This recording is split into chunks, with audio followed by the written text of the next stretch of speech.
Hi, I'm Jeff with Three Old Guys Hobbies and Games, and I'm here to do, for lack of a better term, a box opening on a new game that we're carrying on our website after reaching agreement with Dark City Games. This is exactly the way it shows up when you order the game. It comes in a Ziploc baggie, and it is a self-contained game. It's complete in the baggie. I chose this one, which is an admittedly older game, published in 2009, because it also has a campaign guide in addition to the standard fantasy adventure. And the campaign guide gives you descriptive information about the world in which this particular game and most of the other fantasy game modules, he's got the Dark City has about 20 of these, and most of them are set in this same universe. So there's a lot of useful information here if you wanted to start up a campaign for fantasy role-playing. These are designed for fantasy role-playing, but they're also combat modules based on the original The Fantasy Trip, which is published by Steve Jackson Games. Unfortunately, we don't currently carry that. And it nonetheless comes as a self-contained package, so everything you need to play is in this container. That includes the rules, the adventure, in this case the campaign guide, a map, and some counters that you can play with. I would also note that the map is a hex map, but the hexes are large, so if you wish to substitute miniatures for the counters, you certainly could.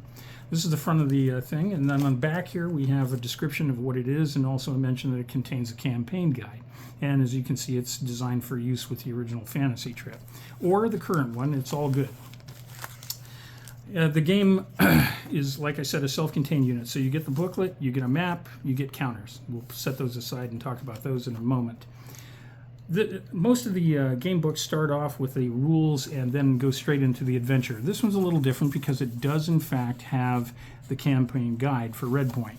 So it's got a little bit of history, some background, discusses the regions, talks about different kinds of states, countries in that region. It talks about the different races that can be involved in this, and there's a description of them, as well as basic stats under the Fantasy Trip system: strength 11, dexterity 8, IQ 8, so on.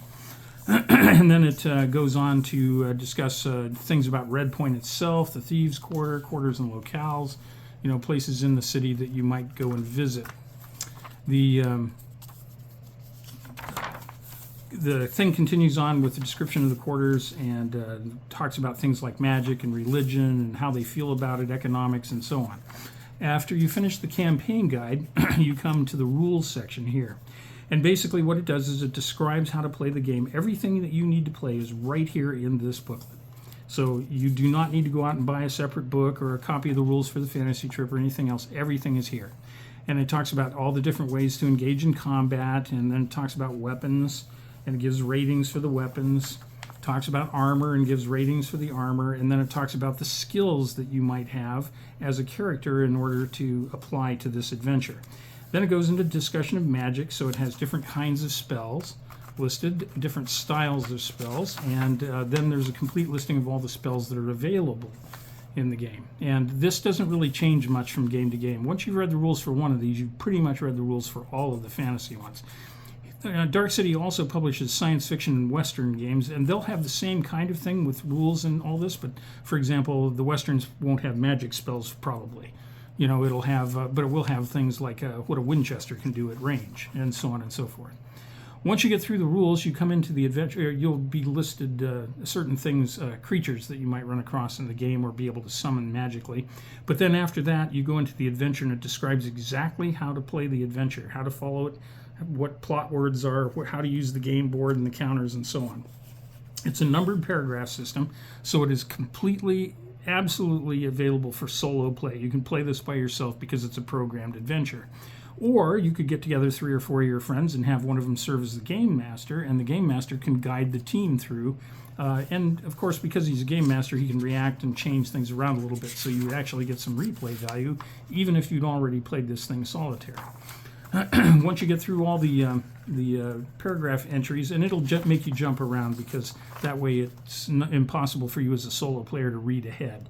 So you might start in paragraph 1 and then go to paragraph 30.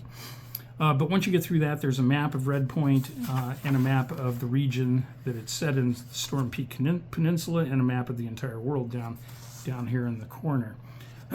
So it gives you some idea of what the kind of world is.